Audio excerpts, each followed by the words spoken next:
Мен қазір Қостанай облысы Амангелді ауданы Қарасу ауылына арнайы келіп тұрмын. Мұнда күйші композитор Айтбай Мұздаханов тұрады. Олай болса, өнер адамының шығармашылығымен танысып, амандасып қайтайық.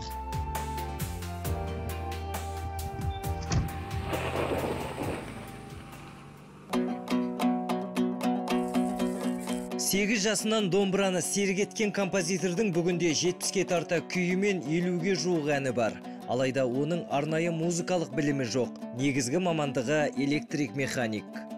Музыкалық сауаты барлар кәдімгі мысал үшін ол қуалап отыр, шығаруы мүмкін. Нотаға қуалап отыр. Менде ондай жоқ, мен келдім бе сол сразу түседі, болмаса кетті. Ол енді жоғары жақтан болатын дүние, Алла өзі қалай береді. Күйді түсіну үшін өре керек қой. Кейіпкеріміз 36 жасында өндірістік жарақат салдарынан оң жақ білегінен айырылған. Дегенмен қиындыққа мойымай араға 9 жыл салып, домбырасын қайта қолға алыпты. Ол сым темірді саусақ орнына қолданады.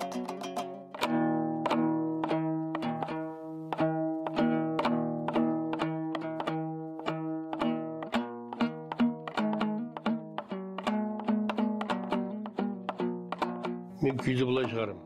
Bir әннің сөзінде бір мағына болады. Сол бір сөзін ұстап алам, соны қайталап жүрем. Сол бір уақытта соған ілесіп күй келеді. Сол үшін не болмаса бір ауызша сөз. Айтбай Мұздахановтың алғашқы күйі 60 жылдары жарық көрді. Әу баста бұл шығармасын ол тың толғауы деп атады. Bir күні туындыны тыңдап көрген қаламгер Табыл Құлиясов «Мынауың дүбірлеп тұрған күй ғой, Амангелді дүбірі болсын» депті.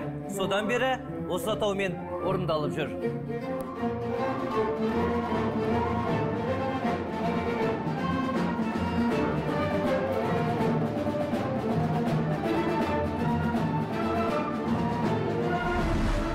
Жас жігіттің тың туындысын бастапқыда кәсіби музыкант Төкен Елтебаев тыңдапты. Осылайша оған күрделі күйді жетілдіре түсуге кеңес береді. Бұл тағдырлы тұлғаның сол кезде өнер әлеміне басқан тұңғыш қадамы болатын. Өгізді электрик көстейм. Ерте орындап тастайым, ерте келіп отырып, домбыра тартып отырам ғой. Соның бір күні бір әуен келіп, соны өзімше тартып отырғам. Соны бір кезде аяқта бітірдім, бітіргенде орта кезінен әрі қарай бара алмай. Ана есіктен кіріп келді, тарт, әрі қарай тарт деп баяғы. Қалай тартам, біз қалды. Сағаға түс. Содан күй болып шықты. Айтбай ағамыз қазір таңдағы халық күйшілерінің соңғы тұяғы деп айтуға болады осыны. Айтбай ағамыздың күйлерінің ішіндегі шоқтығы биік күйлерінің бірі Амангелді дүбірі. Бұл күйді мен 2014 жылы түсірдім оркестрге. Өте бір сәтті шықты. Мына күйдің мінезі, күйдің жаңағы Амангелді дүбірін, Амангелді батырды сомдауы өте бір жақсы көріністе болды. Айтбай Мұздаханов 1977 жылы бүкілодақтық фестиваль аясында өткен домбырашылар конкурсында бас жүлдені жеңіп алады.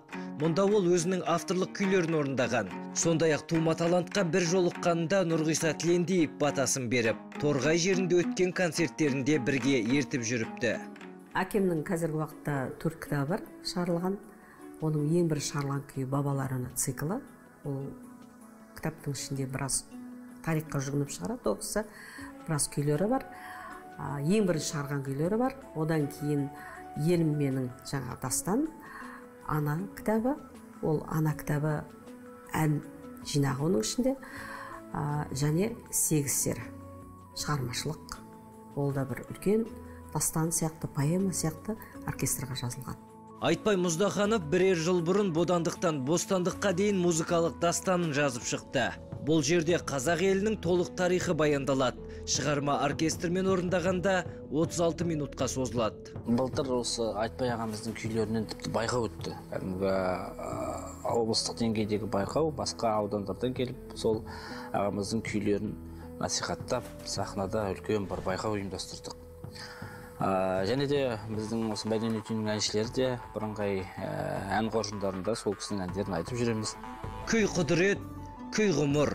Осы бір киелі өнерді жалғаушының өнегелі өмір жолы көпке үлгі.